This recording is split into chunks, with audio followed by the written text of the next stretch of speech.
Parunāsim par vienu lietiņu, vienu neloģisko pasākumu, kas mums ir uz zemes un ko mums tas mauc iekšā smadzenēs, skalo smadzenes, lai būtu izkropļota vispār bilde cilvēkiem.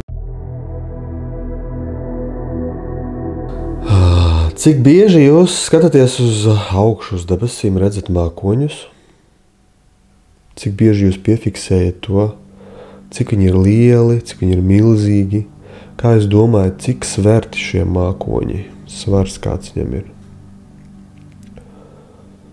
Varat pagooglēt, paskatīties, tur ir entās tonnas kopistiski, ja mēs paņemam atdalītu mākoni, tad viņa kopistiskais svars, to daļiņu ūdens, kas tur ir entās tonnas. Sanāk iedomāties, augšpusē lidinās ento 100-tonnīgi objekti.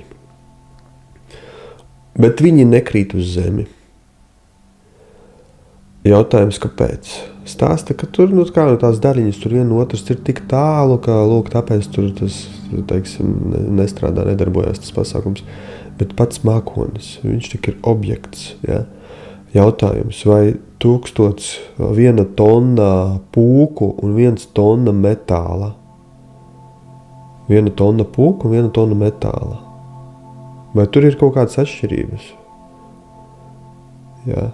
Ja, teiksim, mēs uzliekam uz svariem 1 tonu metālu, mēs dabūjam 1 tonu. Uzliekam uz svariem 1 tonu pūku, arī dabūjam 1 tonu.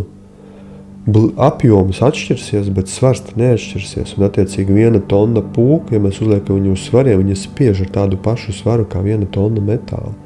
Un ar to tas mākonis, ja viņš tur sver entās tonnas, tas ir tas pats, kas tur metāla klucis būtu lidotu ar tikpat lielu tonu svaru. Ko tas klucis darītu? Kristu uz zemi. Šeit tā saucamā gravitāte nedarbojās. Līdz ar to uzdodiet jautājumu, kas ir vispār gravitāte? Ja tas nav kārtējais fufeles, par ko skalo smadzenes.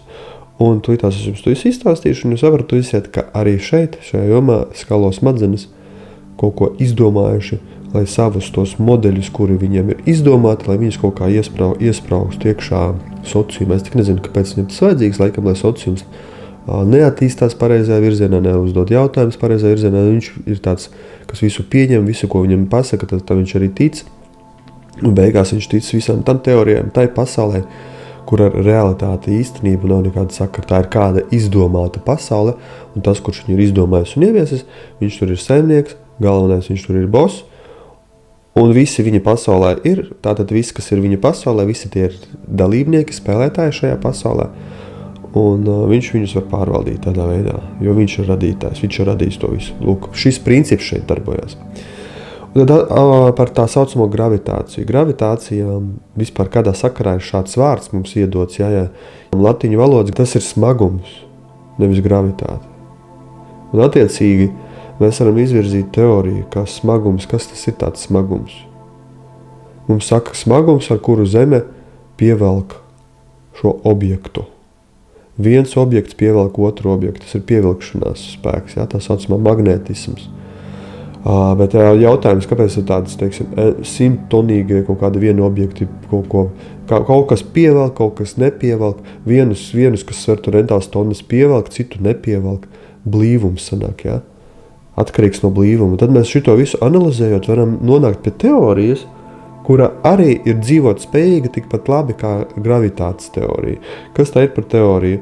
Kādu spēku var spiest uz kaut ko? Tas arī tas smagums, kas rodas uz šo priekšmetu, spiede tā saucamā. Un tad iedomājieties, lūk, uz metālu kaut kādas daļiņas, kas mums ir visur riņķī, spiež daudzreiz spēcīgāk nekā uz kaut kādu mākoni, un viss ir tikai dēļ tā, ka vienkārši atšķirās šis režģis kristāliskais, šis mazo daļiņu struktūrī, cik viņa viena no otras ir. Tāpēc pieņemsim, jo tas ir tas blīvums.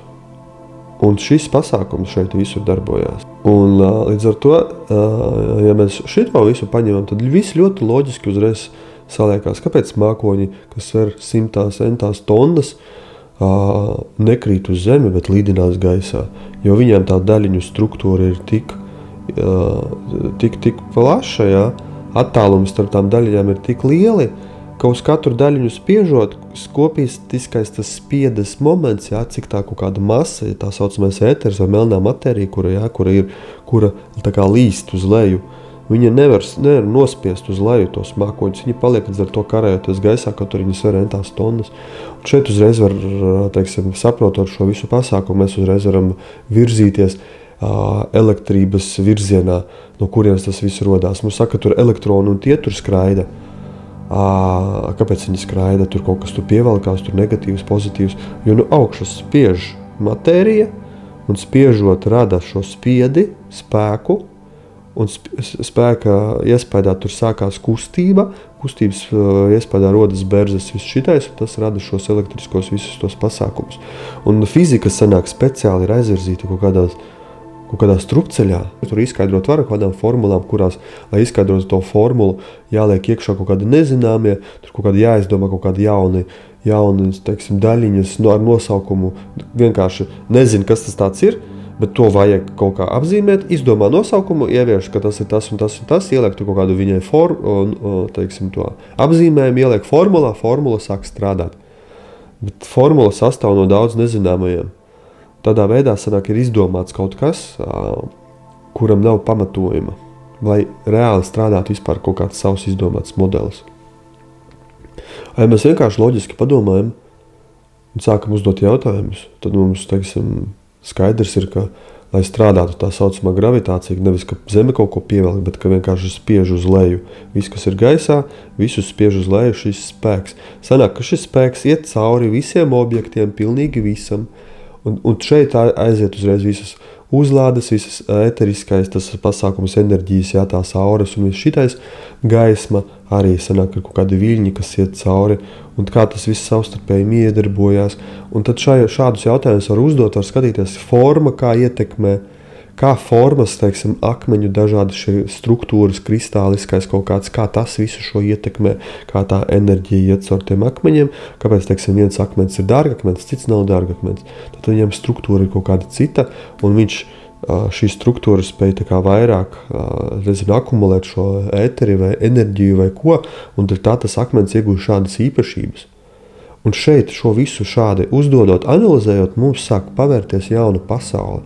Sāk pavērties tas, kas nav pētīts, nav nekur stāstīts, bet sāk pavērties tā īstā pasaule, un viņa pavērās tad, kad mēs aizmetam prom visu to, kas līdz šim mums ir borēts smadzenēs, viss tas fufelis tajās grāmatās, lielākā daļa ir fufelis, jāsaprot, ka tas ir speciāli kaut kas radīts, lai aizvestu kaut kur ne tur, jo strupceļā viss te ir aizgājis. Un mēs vienkārši tā kā no nulles nezinīši sākam vienkārši loģiski analizēt, domāt, uztvert. Un ir īpaši vēl jāpaskatās, kas bija 200 gadus atpakaļ, jā, tiem visiem alķīmiķiem, zinātniekiem, vēl kaut kam teorijas. Un tās teorijas jāatgriež atpakaļ, jāskatās, varbūt, ka viņas reāli darbojās un strādā, un ka tur virzoties var kaut ko atrast. Jāsaprot, kas 100 gadus atpakaļ naftas industrija un viss tas, kas tika apstādināts. Kādas kustības tika apstādināts, kāda tad bija kaut kādas, jā, tas pieņēmumi, kā te viss varētu būt. Un ņemot to visu, sāk mainīties apziņa, sāk mainīties redzējums, atverās jaunas atklāsmes un notiek reāla attīstība. Tad, kad cilvēks patērē to, kas ir grāmatā, formulas fizikā, tur kaut ko pa lielam viņam nekādas atklāsmes nevar atnākt, un viņš iegūst informāciju, kura jau ir vienkārši, kāda atklāta. Viņš vienkārši viņu iezubrē. Un tālāk viņš nevar pavirzīties, it īpaši, ja tā informācija nav balstīta uz patiesību, bet uz kaut kā izdomātu. Tādā veidā ir daudz, kas aizvest strupceļā. Lūk, tas ir tas, ko es gribēju jums pastāstīt. Ja? Un līdz ar to, ja kaut kāda šāda tēma interesē, vienkārši pats sēž, zīmē, raksta figūriņas, uzdot sev jautājumus. Tad, kad ir kaut kas sazīmēs, tad mēģina atrast kaut kādas atbildes, kas jau ir. Apšaubīt viņu ar to, ko tu pats mēģini izprast. Un tādā veidā, rokoties, kaut kādā veidā var atklāt visu kaut ko interesantu, jaunu un pamainīt savu apziņu un redzējumu par to, kā vispār darbojās un strādā šī pasaule. Ar tevi bija Salants.